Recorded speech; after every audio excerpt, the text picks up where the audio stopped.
आप लोग बहुत ही ज़्यादा परेशान थे कि मैं क्यों हॉस्पिटल में हूँ और क्या हुआ है मुझे। तो मैंने सोचा कि चलो मैं आप लोगों को आपके क्वेश्चंस के जवाब दे ही देती हूँ। अभी तक भी मेरी तबीयत थोड़ी ठीक नहीं है, लेकिन फिर भी इंस्टा पे और मेरे पास इतने ज़्यादा डीएम्स आ रहे थे कि मैम आपको क्या हुआ है, आपकी तबीयत को क्या हुआ है।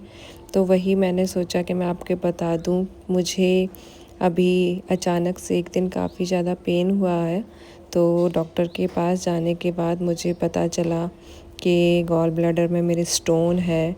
तो वही डॉक्टर ने मुझे बोला कि आपको ऑपरेट कराना पड़ेगा।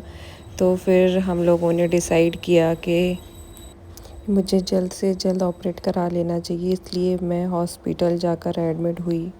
और फिर वही ऑपरेशन का प्रोसीजर स्टार्ट हुआ।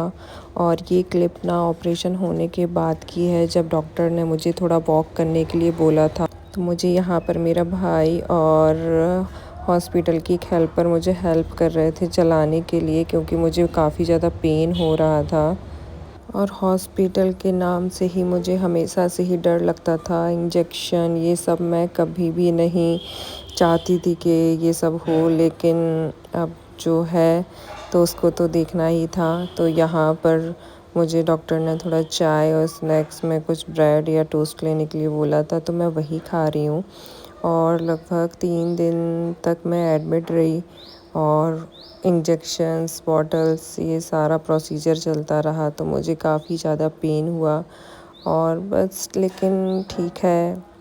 और ऑपरेट कराना ज़रूरी था, तो मैंने ऑपरेशन अपना कराया। उसके बाद मतलब मैं हॉस्पिटल में ही रही कुछ टाइम तक, तो मतलब ऐसा ही लगा। और इस टाइम में सबसे ज़्यादा जो सफ़र करता है वो है मतलब हमारा बच्चा, यानी कि जब भी किसी मदर को कुछ भी होता है तो सबसे ज़्यादा जो सफ़र करता है उस टाइम वो है उसका बेबी।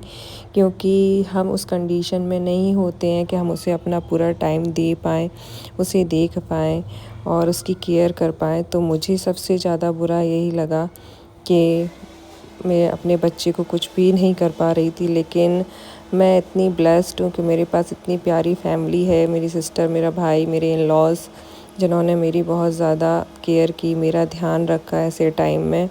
तो मतलब मुझे इतनी ज़्यादा परेशानी नहीं हुई हॉस्पिटल में, और इसलिए मैं ये डिसीज़न भी ले पाई कि मैं ऑपरेट करा लेती हूँ अभी। और यहाँ पर मेरी मम्मी अभ्यू को और मेरे भाई की बेटी को दोनों को देख रही थी, क्योंकि ये भी आई थी हॉस्पिटल मुझसे मिलने के लिए। तो बस ऐसे ही करते करते 3 दिन का टाइम हॉस्पिटल में कब निकल गया पता ही नहीं चला। थोड़ा सा पेन हुआ, मुझे समझ में आया कि हाँ पेन हो रहा है, लेकिन सब लोगों को आसपास अपने ऐसे देखते हुए हंसते बोलते, मतलब मुझे अपना पेन का कुछ टाइम के लिए मैं वो पेन भूल जाती थी। लेकिन ठीक है, ये कराना भी बहुत ज़रूरी था, इम्पोर्टेंट था। और यहाँ मेरे भाई बहन सब लोग बैठे थे, हंसी मजाक कर रहे थे, मुझे एंटरटेन कर रहे थे, यानी कि मेरा पेन भुलाने में मेरी हेल्प कर रहे थे थोड़ी सी। और मैं यहाँ बैठी थी, मैं अपने पापा से बात कर रही थी, उनका कॉल आया हुआ था। तो बस मतलब ऐसे ही करते करते निकल गया मेरा सारा टाइम। और यहाँ मैं इसको पिला रही हूँ जूस। जब मुझे थोड़ा सा ठीक लगा मैं उठ के बैठ पाई, तो ये मुझसे बोलने लगा मैं आप ही के हाथ से पीऊँगा। तो मैं इसे जूस पिला रही थी, क्योंकि मैं पी रही थी, तो ये बोला कि मुझे भी मम्मा के साथ जूस पीना है। बस ऐसे ही करते करते 3 से 4 दिन का टाइम हॉस्पिटल में मेरे निकल गया है। और अभी मैं थोड़ा सही फ़ील कर रही थी, तो मैंने सोचा कि मैं ये वीडियो पोस्ट करूं, क्योंकि आप लोगों के काफ़ी ज़्यादा डीएम्स मेरे पास आ रहे थे कि क्या हुआ है। और उसके बाद आया फिर मेरा डिस्चार्जिंग का टाइम। तो ये क्लिप उसी है जब हम लोग डिस्चार्ज मतलब रूम को खाली कर रहे थे और डॉक्टर ने बोल दिया था कि अब आप घर जा सकती हैं। बस मुझे मतलब 6 to 7 डेज़ बाद बुलाया था, तो फिर मुझे बाद में आना है। तो यहाँ वही मैं घर जाने के लिए मतलब रेडी हो रही थी, डिस्चार्ज हो रहा था। और यहाँ पर सब लोग वही सारे रूम में सारा सामान मेडिसिन्स वगैरह ले रहे थे।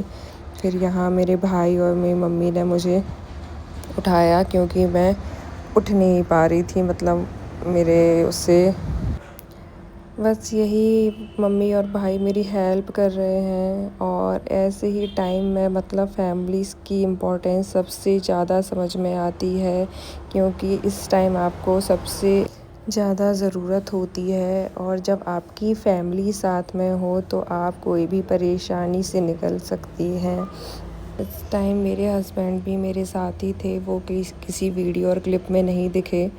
इसका मतलब ये नहीं कि वो मेरे साथ नहीं थे, वो मेरे साथ ही थे। मेरी मदर इन लॉ और फादर इन लॉ भी थे, लेकिन कुछ होता है ना कि कुछ लोग कैमरे के सामने ज़्यादा आना पसंद नहीं करते हैं, तो वही इसीलिए वो लोग मतलब थोड़ा कंफर्टेबल फ़ील नहीं कर रहे थे। और ये भी थोड़ी थोड़ी क्लिप्स ही हैं जिसको मैंने सोचा आप लोगों के साथ शेयर कर लूँ, क्योंकि काफ़ी ज़्यादा लोग मुझसे पूछ रहे थे कि मैम आपको क्या हुआ है, क्या प्रॉब्लम हो गई है।